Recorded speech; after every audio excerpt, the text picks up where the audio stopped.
तो आदाब, नमस्कार, गुड इवनिंग, सत श्री अकाल। एक बार फिर आप तमाम लोगों का स्वागत है क्राइम तक की कहानी के इस एपिसोड में। उम्मीद है पूरी फैमिली अच्छी होगी, अपना और अपनों का ख्याल रख रही होगी। आज क्राइम की दुनिया से अलग थोड़ा सा मैं साहित्य आज तक के गेटअप में हूँ, क्योंकि साहित्य आज तक में आज से शुरुआत है और तीन मुशायरे हैं। इसके अलावा क्राइम के OTT पर, फिर क्राइम के सब्जेक्ट पर डिस्कशन है। तो अगले 3 दिन ऐसे ही बीतेंगे, लेकिन साहित्य आज तक अपनी जगह, कहानी का सिलसिला अपनी जगह। और क्राइम तक फैमिली मेम्बर जितने भी हैं जो दिल्ली में हैं या आसपास हैं, वो अगर ध्यानचंद स्टेडियम या फिर जो नेशनल स्टेडियम इंडिया गेट वहाँ आते हैं तो आज शाम से ज़रूर मुलाकात होगी। अब आते हैं आज की कहानी के ऊपर। इंसानी दिमाग कितना ख़तरनाक होता है इसके बारे में कहने की ज़रूरत नहीं है। क्या क्या दिमाग में चलता है, क्या क्या साजिशें बुनी जाती हैं। आज की कहानी एक बाप बेटे की अनोखी साजिश की बुनी हुई कहानी है। बात 2006 की है। तारीख थी 1 अगस्त 2006। आगरा में लाल किला है। उसी लाल किले के बाहर एक जगह पे सुनसान सड़क है और उस सड़क पे ट्रैफिक बहुत कम है। 1 अगस्त की रात अचानक एक कार उसी सड़क पर एक खंबे से टकराती है और कार में आग लग जाती है।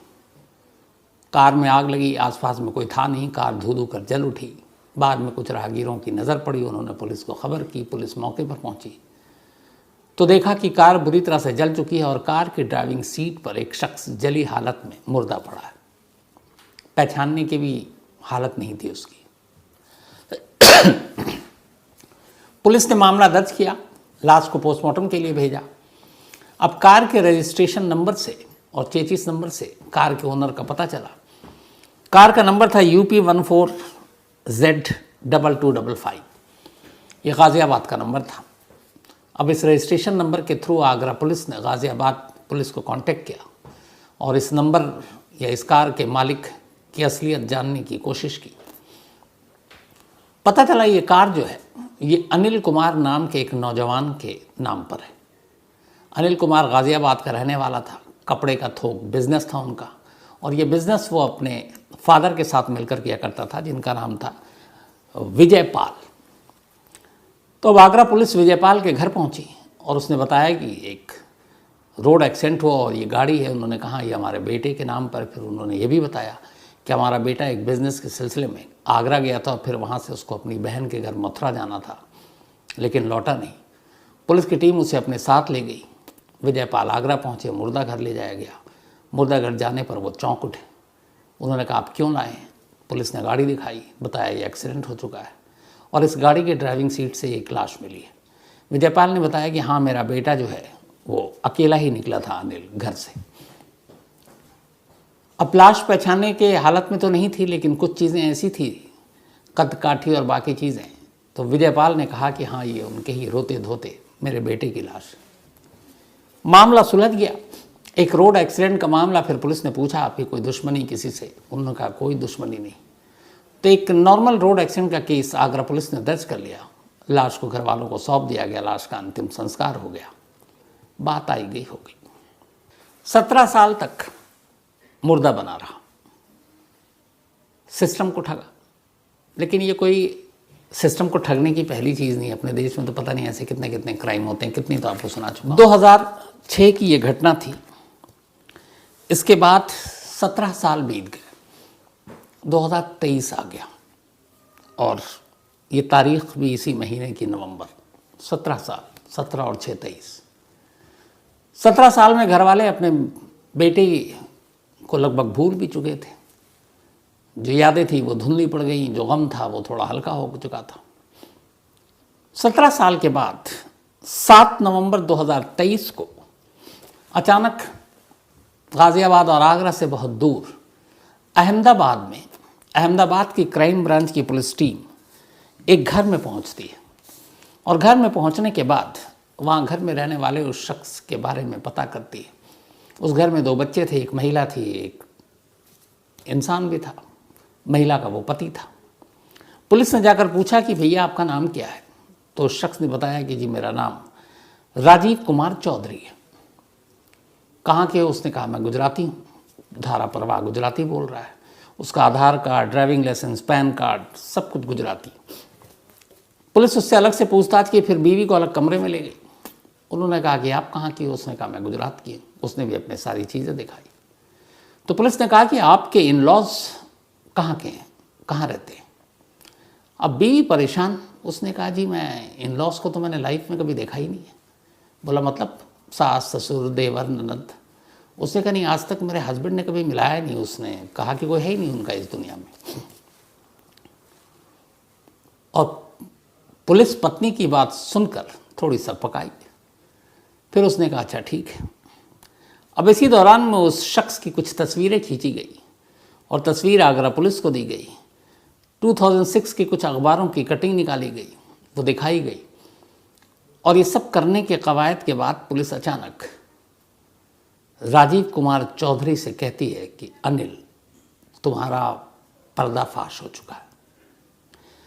अब अनिल 17 साल बाद गाज़ियाबाद और आगरा से दूर अहमदाबाद में एक पुलिस की ज़ुबान से ये नाम सुनकर पहले तो वो चौंक उठता है कि ये क्या मामला है। फिर पुलिस उसे पूरी कहानी कहती कि अब तुम अपने चेहरे पर चेहरा मत डालो, हकीकत कबूल करो। थोड़ी देर के बाद अनिल खुल जाता है। उसके बाद अहमदाबाद की पुलिस उसे लेकर आगरा पहुंचती है, फिर गाज़ियाबाद आती है, फिर ग्रेटर नोएडा जाती है। सारी जगह सब कुछ हो गया। लेकिन इसी दौर में होता ये है कि अनिल का जो बाप है विजयपाल, वो फरार, उसका जो एक भाई है वो भी फरार। अब अभी तक कुछ कहानी समझ में नहीं आ रही। नोएडा पुलिस जहाँ पे अभी वो रह रहे थे अब नए तरीके से, उन्होंने कहा कि हमें भी कुछ पता नहीं। आगरा पुलिस ने कहा भैया 17 साल पहले था, वो तो रोड एक्सीडेंट में मर चुका है। लेकिन जब वो तस्वीर दिखाई गई और फिर पुरानी तस्वीर घर से, तो वो तस्वीरें मिली। अब बाप और भाई फरार है, पुलिस ने घर पे दबिश दी, तमाम तलाशी ली। उस तलाशी के दौरान एक फ़ाइल मिली, एक मोटी फाइल जिसमें अनिल कुमार की पूरी हिस्ट्री, उसके सारे इंश्योरेंस के दस्तावेज, सारे उसके स्कूल के सर्टिफिकेट, ये जब सारी चीज़ें आईं उसके बाद फिर गुजरात पुलिस ने कहा कि चलो आपको कहानी सुनाते हैं। 17 साल पुरानी कहानी, एक ऐसी साजिश की कहानी जो एक परिवार ने मिलकर बुनी थी। अब वो कहानी क्या थी? कहानी की शुरुआत होती है 2002 से, यानी आज से 21 साल पहले, 2002। विजयपाल गाज़ियाबाद में एक कपड़ा व्यापारी थे। बेटा पैदा हुआ था, 2 बेटे थे उनके, एक अनिल और ये। जैसे ही अनिल बालिग हुआ, 18 साल का हुआ, उन्होंने अनिल के नाम पर 4 इंश्योरेंस की पॉलिसी ली।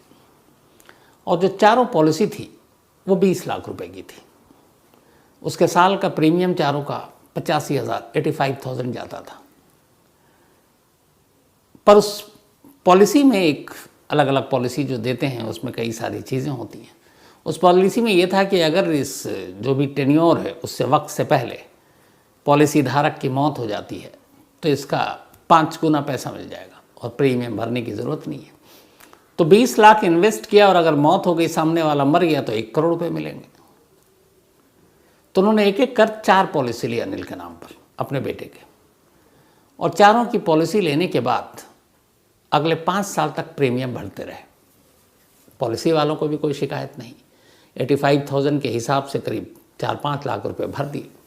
ये इन्वेस्टमेंट था। अब 2006 आ गया। 2006 में विजयपाल ने अनिल के नाम पर एक कार ली, और उस कार वो भी इंश्योर्ड था। ये था कि अगर उस कार के अंदर कोई एक्सीडेंट होता है, मौत हो जाती है, तो 10 लाख रुपए वहाँ से मिलेंगे। तो कायदे से 1 करोड़ 10 लाख रुपए का इंतज़ाम कर लिया विजयपाल ने। अब इस 1 करोड़ 10 रुपए को घर में लाने की जो तैयारी थी उसका इंतज़ाम करना था। 2006 आया। 2006 में जुलाई के महीने से ही विजयपाल अब साजिश में लग गए। सबसे पहले उन्हें एक ऐसा बंदा चाहिए था जो उनके बेटे के कदकाठी का हो। अच्छा, विजयपाल इससे पहले कई ऐसे अपने कपड़ा व्यापारी के तौर पर बाद में आए। शुरुआत में बहुत सारे इलीगल धंधा किया करता था और वो चोरी वोरी करवाता था, लेकिन ऐसे लोगों से जो नाबालिग बच्चे हुआ करते थे। उसे पता था अगर वो पकड़े भी जाएंगे तो 3 साल में छूट के आ जाएंगे या उससे भी कम, तो सज़ा भी नहीं होगी, पैसे भी कमा रहा था। कई बार उसने भिखारियों का इस्तेमाल किया क्राइम कराने के लिए, और ये एक बहुत बड़ा मतलब एक गैंग है अपने देश में जो भिखारियों का, नाबालिगों का क्राइम की दुनिया में इस्तेमाल करता है। क्योंकि नाबालिग बच्चे से आप मर्डर भी करवा दो तो छूट के आ जाते हैं, 3 साल मैक्सिमम रिमांड होम में रहना, वापस आ जाना है। कानून भी उनके ऊपर रहम दिखाता है। तो विजय पाल को अब एक शख्स चाहिए था, लेकिन शर्त यह थी कि एक ऐसा शख्स जिसके आगे पीछे कोई ना हो, जिसको पूछने वाला, ढूंढने वाला कोई ना हो, ताकि उसके साथ क्या हुआ इसमें किसी का इंटरेस्ट ना हो। अभी ऐसा शख्स कौन हो सकता था? वो हो सकता था जो कोई एक भिखारी हो, जो न मालूम कब कहाँ पैदा हुआ, किस शहर में आया, बस मांग कर खा रहा है, कहीं भी सो जा रहा है। तो उन्हें पता था गाज़ियाबाद रेलवे स्टेशन के बाहर ऐसे बहुत सारे भिखारी बैठते हैं। एक दुकानदार को सेट किया और उसको कहा था कि एक ऐसा भिखारी देख के मुझे खबर देना। दुकानदार को कुछ पैसों की लालच दी, पर उसे ये नहीं बताया था किस लिए चाहिए। एक रोज़ दुकानदार ने बताया कि हमारी दुकान के बाहर आकर अक्सर कुछ खाता पीता है, मैं उसको दे देता हूँ। ये लोग 1 अगस्त को सुबह गाज़ियाबाद रेलवे स्टेशन पहुँचे, 1 अगस्त 2006। बाप, बेटा अनिल और उसका एक भाई, 3 लोग। वहाँ वही भिखारी, उसकी टाइमिंग वाइमिंग पहले से ही दुकानदार ने बता दी थी। उन्होंने उससे कहा कि चलो तुमको हम अच्छा खाना खिलाएंगे, कपड़े देंगे, और मतलब ऐसे बनाया कि जैसे किसी भगवान या कुछ मन्नत मांगी है वो पूरी हो गई है, तो किसी गरीब को खाना खिलाना है, कुछ देना है, तो वो तुम हो। वही बेचारा खुश। पहले तो भरपेट उसे वहाँ खिलाया दुकान पे, उसे मालूम नहीं था कि उसके साथ आगे क्या होना है। इसके बाद उन्होंने कहा चलो अब तुम कभी कार में तो घूमे नहीं, तुमको कार घुमाते हैं, ताजमहल दिखाते हैं। भिखारी भी खुश कि ज़िंदगी के सपने पूरे हो रहे हैं। बड़े उसको प्यार से कार में बिठाया, आगरा ले गए। उन्होंने कहा तुम्हें ताजमहल दिखाएंगे। शाम हो गई, लाल किले तक पहुँचे, लाल किला भी दिखाया बाहर से। इसके बाद अब वो आगरा के इर्द गिर्द चक्कर काट रहे हैं। आगरा इसलिए चुना क्योंकि अनिल की बहन मथुरा में रहती थी, ये लोग अक्सर आगरा जाया करते थे। चुनते चुनते जो आगरा का लाल किला है उसके बाहर एक सुनसान जगह थी। उन्होंने देखा कि एक बिजली का खंभा है जो मुड़ा हुआ है, शायद कोई एक्सीडेंट हुआ होगा तो मुड़ गया। तो उन्होंने कहा ये सही चीज़ है, अगर कार को एक्सीडेंट दिखाना है केस, तो खंभा तो मुड़ना चाहिए, जिससे टकरा कर आग लगी हो, बिजली का खंभा है तो बिजली की वजह से आग लग गई हो। उन्होंने कहा ये ठीक है। अब लोकेशन देख लिया।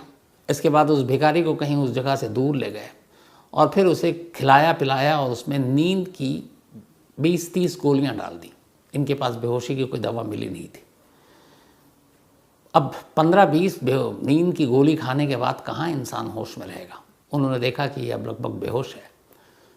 वापस आए, कार की सीट से अनिल उतरा, ड्राइविंग सीट से, भिखारी को ड्राइविंग सीट पर बिठाया, सीट बेल्ट लगाया, चारों तरफ से सेंट्रल लॉक कर दिया कार को, और उससे पहले उस कार को ले जाकर उसी खंबे से एक बार और टकराया जहाँ पे वो मुड़ा हुआ था, ताकि कार पे भी डेंट आया और फिर पता चले कि हाँ ये एक्सीडेंट का केस है। तो परफेक्ट किया, जाकर पहले एक्सीडेंट किया, उसी खंबे को मारा, फिर बाहर उतरे, भिखारी को ड्राइविंग सीट पर बैठाया, सेंट्रल लॉक लगा दिया और उसके बाद पेट्रोल से कार में आग लगा दी। दूर खड़े होकर एक ऐसी जगह जहाँ से कोई गुजरे भी तो इन लोगों को, तीनों को ना देखे, ये देखते रहे जब तक कि कार पूरी तरह से धू धू कर न जल उठी, क्योंकि उस रोड पर ट्रैफिक नहीं था। जब कार पूरी तरह से जल गई, ये तीनों वहाँ से निकले और फिर वापस गाज़ियाबाद पहुँच गए। मथुरा जाना था लेकिन अब जा नहीं सकते थे क्योंकि इधर एक्सीडेंट हो चुका है। गाज़ियाबाद आ गए, लेकिन आए 3 नहीं 2 लोग, बाप और दूसरा बेटा। अनिल को इन्होंने कहा अब तुम निकलो यहाँ से। उसकी भी प्लानिंग पहले से थी कि नॉर्थ इंडिया में रहोगे तो इधर उधर ढूंढे जाओगे, एक ऐसा स्टेट जहाँ पे कोई पहचान ना पाए। तो ये तय हुआ कि गुजरात ठीक है। तो अहमदाबाद चुना गया, क्योंकि कई बार कपड़ों का चूँकि बिजनेस था तो गुजरात विजयपाल जा चुका था, उसे मालूम था। तो उसे कुछ पैसे दिए, उसके बाद कहा अब तुम गुजरात जाओ। वो गुजरात गया, छोटे मोटे गेस्ट हाउस इधर उधर रहने लगा, फिर थोड़े से कुछ पैसों से अपना बिज़नेस शुरू किया वहीं। अब बिज़नेस शुरू करने के साथ उसे नई पहचान चाहिए थी। फिर उसने वहाँ इधर उधर जाकर अपना नया आधार बनाया, नया पैन बनाया, नया ड्राइविंग लाइसेंस बनाया। ये सब बनाने के बाद फिर उसने एक अपना घर ख़रीदा और उसके बाद शादी की। शादी एक गुजराती से की ताकि कभी ये शक ना हो।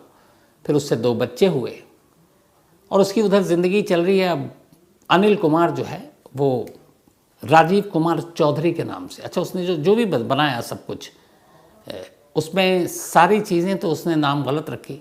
बाप का नाम उसने जो है थोड़ा सा बदल दिया। बाप का नाम विजय पाल था, लेकिन उसने विजय कुमार चौधरी कर दिया, पर रखा विजय। अब उधर उसकी अपनी ज़िंदगी चल रही है, लेकिन इस दौरान ये पहले से तय था कि ना वो कोई फ़ोन करेगा, ना मोबाइल से, ना व्हाट्सअप, ना मैसेज। लेकिन अब बाप बेटे हैं, घर वाले हैं, तो इतना लंबा फासला मिले कैसे? तो उसके लिए तय हुआ कि वो कभी कभी पीसीओ जाएगा, और कहीं पीसीओ दूर जिस जगह पे है वहाँ से बहुत दूर जाकर वो कॉल करेगा, और एक कॉल के बाद फिर ये तय हो जाएगा कि नेक्स्ट कॉल कब, कितनी तारीख को, कितने बजे आएगा, ताकि बाप भी वहाँ रहे, क्योंकि उसका नंबर तो कोई होगा नहीं। तो वो कॉल करता, उसके बाद ये होता कि बहुत मिलने का मन है, तो दिल्ली के बाहर या इधर उधर कहीं दूर किसी रेलवे स्टेशन या बस अड्डे पर बाप बेटे या जो भी और रिश्तेदार थे वो मिलने आते, 2-4, मतलब दोनों भाई, माँ और बाप। तो कभी रेलवे स्टेशन, कभी बस अड्डा, लेकिन कई कई साल में एक बार, ताकि भेद ना खुले। तो ये सिलसिला चलता रहा 2006 के बाद।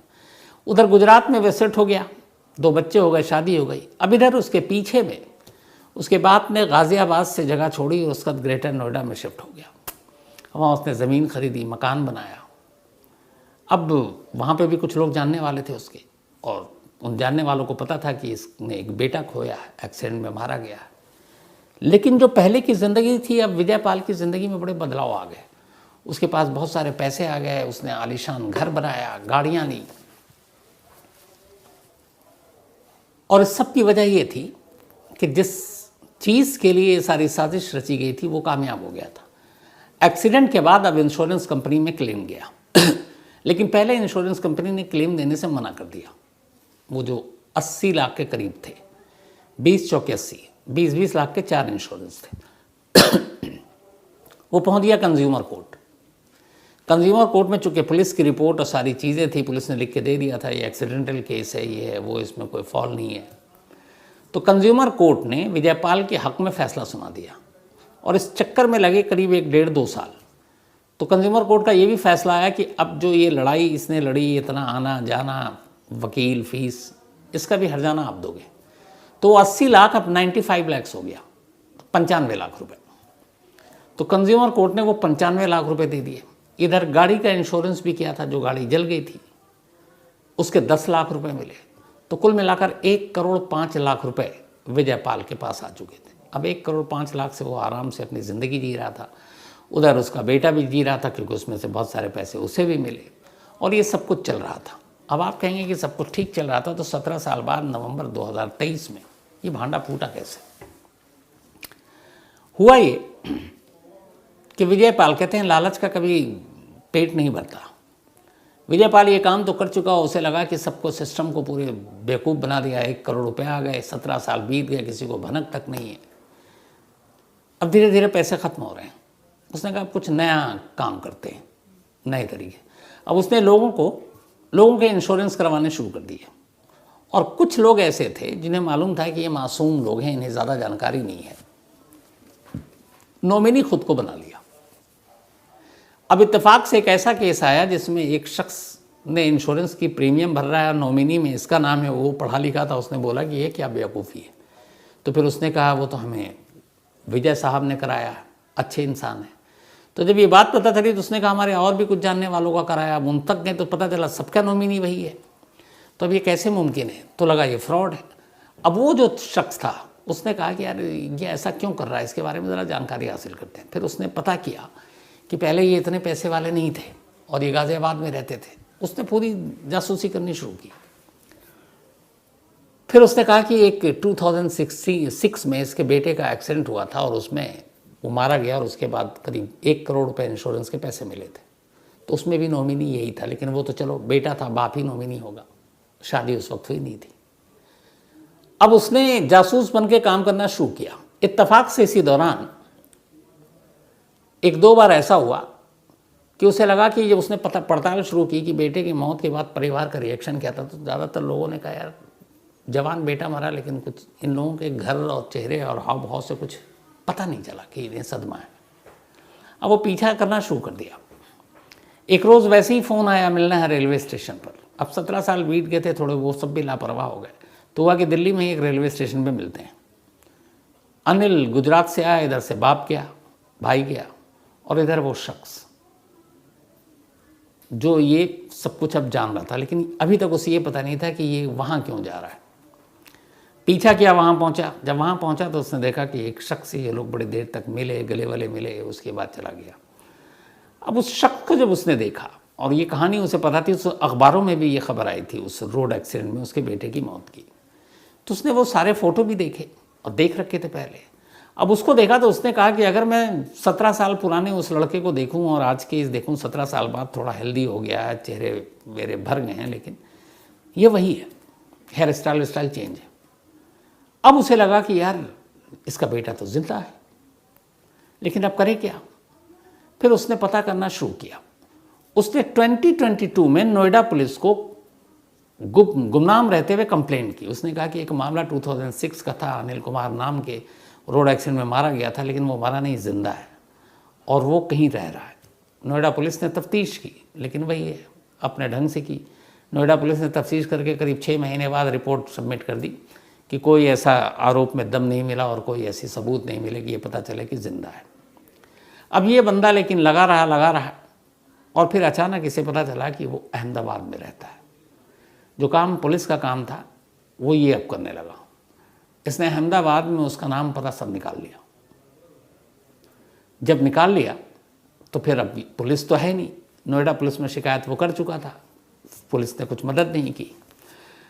अब उसने अहमदाबाद की क्राइम ब्रांच को फ़ोन किया और कहा कि एक शख्स है आपके इस पते पर रह रहा है और ये शख्स 17 साल से मुर्दा है और मुर्दा बनकर रह रहा है, और पूरी कहानी ये है, तो अगर आप तफ्तीश करेंगे तो सच्चाई पता चल जाएगी।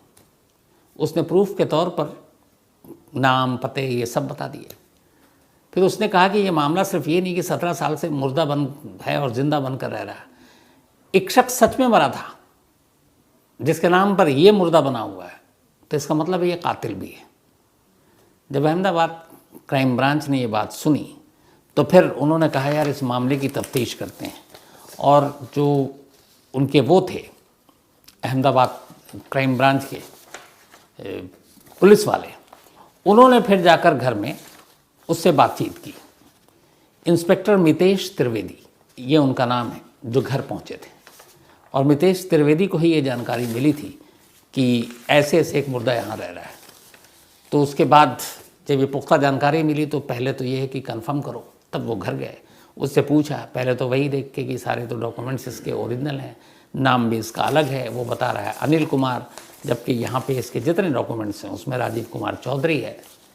लेकिन जब बीवी से अलग से बात की तब वो इस बात पर हैरान हो गए कि एक शख्स जिसने शादी की और उसकी बीवी तक को पता नहीं कि इसके इन लॉज कौन है, 2 बच्चे हो चुके हैं। चलो मकई होते हैं, यतीम है, माँ बाप नहीं है, लेकिन कोई भाई हो, भाई बहन भी नहीं है, चलो दूर का रिश्तेदार हो, गाँव हो, पुश्तैनी, कहाँ से वंश चला रहा है। बीवी को कुछ भी नहीं पता था। उसने कहा सिर्फ कि मेरी दुनिया में कोई नहीं है। ये बात पुलिस को अटपटी लगी, और इसी के बाद चूँकि उधर खबर थी कि एक 2006 में आगरा में एक्सीडेंट हुआ था, फिर इसकी तस्वीर छपी थी। उस तस्वीर को देख के पुलिस को पहली नज़र में लग गई कि आज का अनिल और उस दौर का अनिल, दोनों के चेहरे में ज़्यादा फ़र्क नहीं है। फिर भी उन्होंने उसका अरेस्ट नहीं किया, बल्कि उसके बाद आगरा पुलिस से कांटेक्ट किया, फिर नोएडा पुलिस से कांटेक्ट किया, और उसके बाद वहाँ से एक पुलिस की टीम आई। टीम आने के बाद घर गई। घर जाने के बाद बाप बेटे फरार, और भी शक यकीन में बदल गया। और फिर घर की तलाशी ली कोर्ट के ऑर्डर से, तो वहाँ वो फाइल मिल गई अनिल कुमार की, और वो तस्वीरें मिल गई, इंश्योरेंस के डॉक्यूमेंट्स मिल गए। इस तरीके से 17 साल बाद एक मुर्दा एक आम शख्स की वजह से सामने आया और उसका राज खुला।